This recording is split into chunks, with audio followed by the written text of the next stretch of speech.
Magandang araw, Kapitan. Buenos dias at Horus, Ceres. Kung nasaan ang mga angel sa ilog mo, kung mawala lahat ng angel sa mundo, hindi sana malinis ang ating kapaligiran. Kapitan, bakit sa dako rin pumupunta ang mga hangal at tuminero?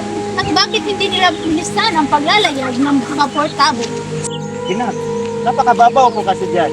At kung sa ating pagtataka kay ating binilisan, napalagos tayo sa bukirin niyo. Napakadali lamang ng lunas nito. Kung kaya't ako'y nagtataka kung bakit ni isa sa inyo wala nang mag-isip na maghukay ng tuwid na kanal mula sa lawa ng lagusan patungo sa loob. Gumawa ng panibagong lagusan at isara ang ilog pasig. Sa kanyang gawain ay makakatipid tayo sa lupa at maiiwasan ang pagtakas ng buhangin na nagbabara sa atin. Paumanhin, Ginoong Simon. Ngunit saan mga galing ang salapi para dyan? At bukod pa rito, maaaring na yun ang masisira. Pwes, sumira. Hindi magiging problema ang salapi ng gusto nyo. Ang mga taong bilanggo ang magtatrabaho nito. Hindi makasasapat ang mga bilanggo, Ginoo. Kung gayon, ay pilitin natin gumawa ang mga mamamayan. Bata man, matanda.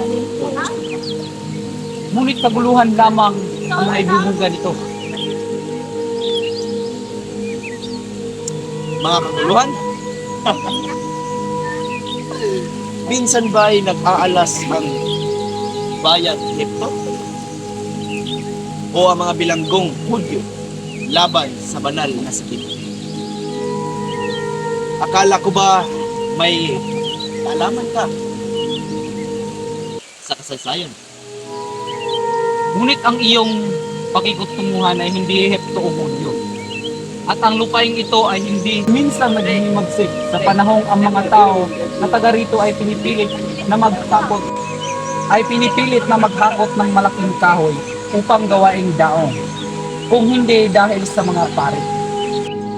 Ang mga panahong iyon ay malayo na. Ang mga pulong ito ay hindi na maghimagsik muli.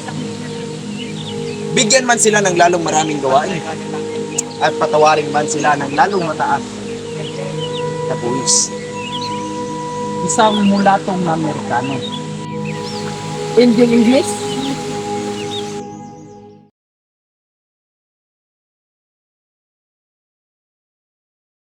Oh, Basilio, kumusta nga pala si Kapitan Tiago? Kagaya po ng dati, hindi pa rin siya nagpapagamot kanino man. Ngayon ay inutusan akong puntahan at dalawin ang San Diego upang matingnan at masusi ang paupahang bahay niya. Ngunit sa katunayan, pinapunta lang ako doon upang malaya siyang makahit-hit ng apyan. Salot ang apyan na yan sa panahon ngayon.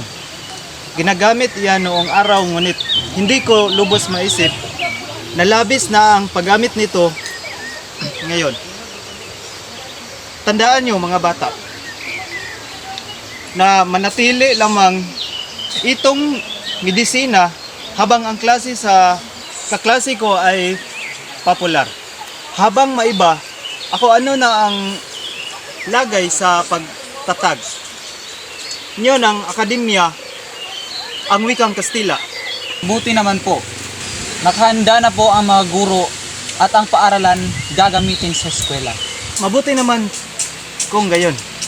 Ngunit, nakakasiguro kayo na matuloy ang plano niyang iyan sa paggamit tutol si Padre Sibilia sa inyong mga plano.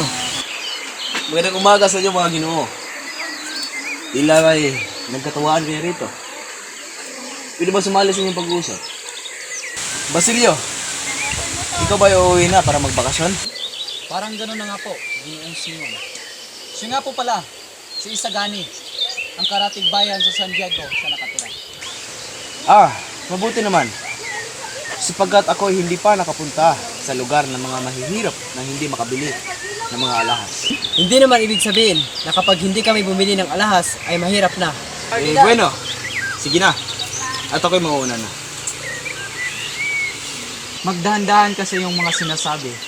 Di mo ba alam na ang Ginoong iyon ay isang maranyang kayumanggi, Kardinal? Kardinal? Paumanhin kaibigan, hindi ko batid iyon. Oo anak. Maganda ang ani natin ngayon, Ama. Pero Oh, maganda naman pala. Kaya ano ang iyong pinag-alala? nagpataw na naman sila ng buwis sa aking lupain, Ama. Ipagpalagay mo na na ang iyong salapi ay nahulog sa tubig at sinaklam ng malaking buhaya at ang kanyang mga kamag-anak ay sumama sa kanya. Ay hindi maaari yan. Sumusobra na sila. Ipagpaumanin po. Magandang gabi po, mga padre. Bakit po kayo naparito?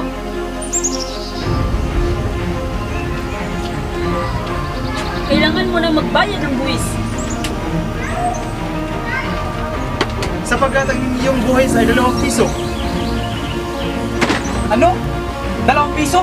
Napakataas naman yan! Kung hindi ka magbayad ng buwis, ay ibibigay ko sa iba ang pupuling paglilinang dito. Tama, ipaglilinan ko lang ito sa aming kapasabahay. Matagal at dapat na siya naninipihan sa amin. Ako ang naghirap at nagkani at nagtanim dito. Ibinuhos ko ang pawis at dugo ko upang maihaw ng aking pamilya sa kahirapan. Kaya wala kayong karapatan. Ngunit hindi sa iyo ang lupaing ay pinaglilinang. Ito ay pagmamayari ng korporasyon. Anak, huwag ka lang magaligas. Sanunod ka na. Hindi! Ipaglalaban ko ito. Kaya wala kayong magagawa. Gusto na, walang nangyayari sa iyo pagmamatigas. Ayun si Kapisan Tales, huliin natin!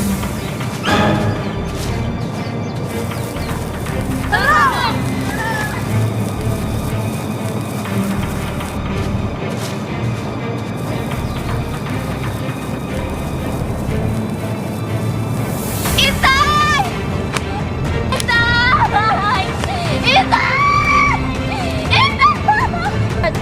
Anong kasalanan ko? Bakit niyo ako dinuli? Kapisang Tales, maaari kang makulong dahil sa paglabag mo sa ating batas sa ating gobyerno. Anong sadya mo, kaibigan? Kaibigan, pwede ba ako manghingi ng tulong sa iyo? Ano ba eh? Pwede ko bang maisang may ito kapalit ng aking sama?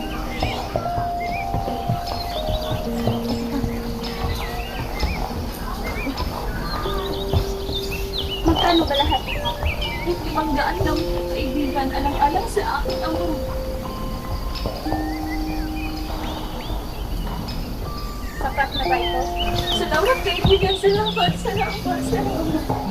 Tao po, nandiyan po ba si Doña Maria?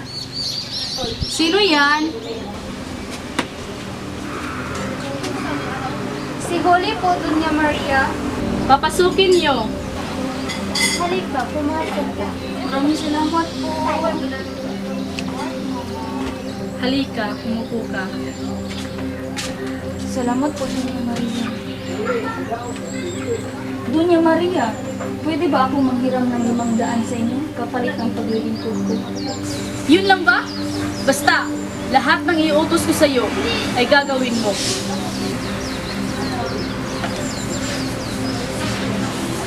Salamat, Doña Maria.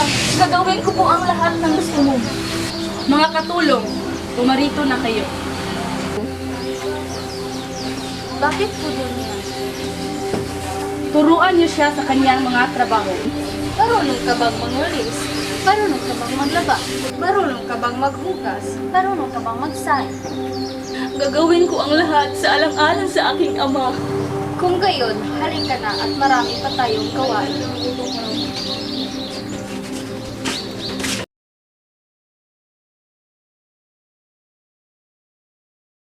Ginoong Simon, maaari ba kitang tulungan? Anong ginagawa mo dito? Kung iyong magugunitas sa mismong puok ding ito, tayo'y nagtagpo. 13 taon na ang nakalipas. Sa aking palagay, kayo ang naghandog sa akin ng pakikiramay. Ikaliligaya ko man, ako'y makakatulong sa iyo. At sino ba ako sa tingin mo? 1 taong ipinalalagay ang lahat maliban sa akin. Napatay na at tinamong kasawian ay labis kong ipinagdaramdam. Isang nakakamatay na lihim ang iyong napamasan. Isang lihim na maaari mong ikapam. Hindi mo ba naisip na maaari mo ito ikasawi? Kapag mabunyag ang lihim ko, nang dahil sa iyo masisira ang aking pag. Totoong ako'y naparito 13 taong nakaraan upang dakilain ng isang kaibigang na inalaan ang buhay para ipaglaban ang karapatan ng mga Pilipino laban sa mga mapangapit. At ngayon nagbalik ako upang ipagpatuloy ang kanyang nasa. Kapitan Basilio, sapagkat ako'y nagkataon lamang na meron akong mga katangi-tangi mga antigong kwintas dito. Marahil yaong ipinadala ni Hannibal matapos ang digmaan sa Canes. Sa nakikita mo, Kapitan Basilio, meron din akong mga dalang hikaw na dating pagmamayari ng mga babaeng taga-Roma. Meron ka bang rosaryong nabindisyonan ng Papa, Ginoong Simon? At mga bagay mula sa Roma at mga komisyon. Na nakapagbibigay ng siguradong kapatawaran, hindi man lang mangungumpisal? Tumigil ka nga, Sinag. Baka taasan pa ni Ginoong Simon ang presyo. Meron din ako ng mga hinahanap.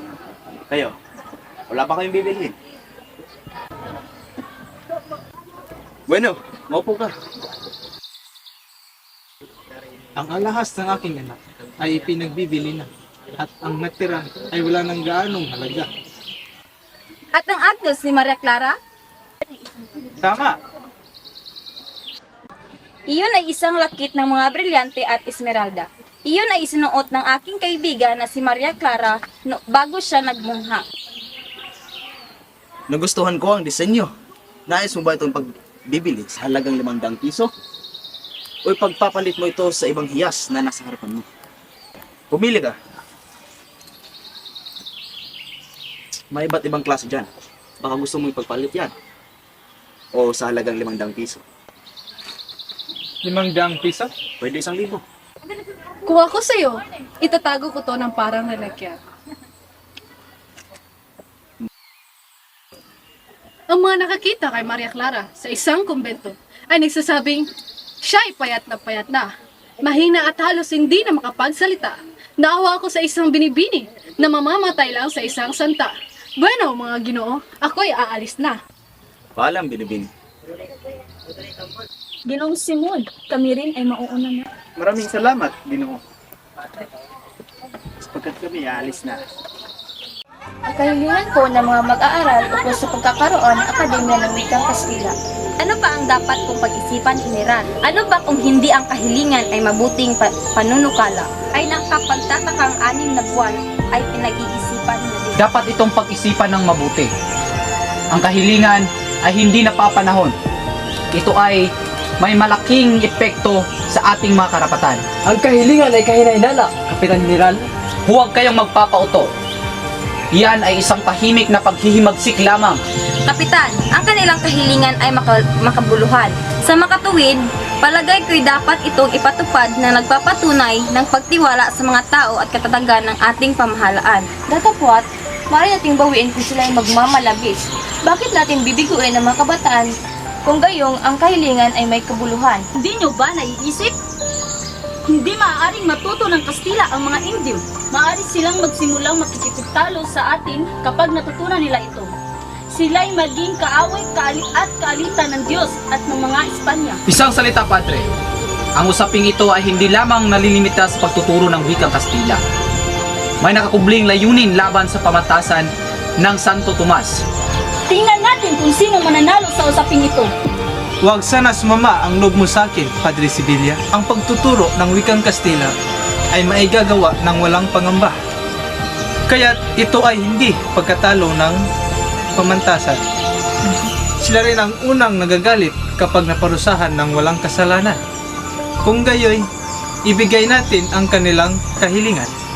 Tumututol ako, Padre Fernandez. Hindi talaga maaari. Pero kailangan sila magbigyan sa kanilang kahilingan. Tama! Hindi talaga maaari! Gusto na! Magsitigil na kayo! Maaari bang ipagpabukas na lang ang usaping ito? Mga kapatid, kunting-kunti na lang at matutupad na ang ating pagpapatayo ng akademya. Huwag tayong mawala ng pag-asa. Ang punto ay kahit anong kusang palo mula sa mababa ay ang nakahayag lamang ng kalimutan. Habang walang napatunayan ang masamang nangyari, ay magtiwala muna tayo sa pamahalaan.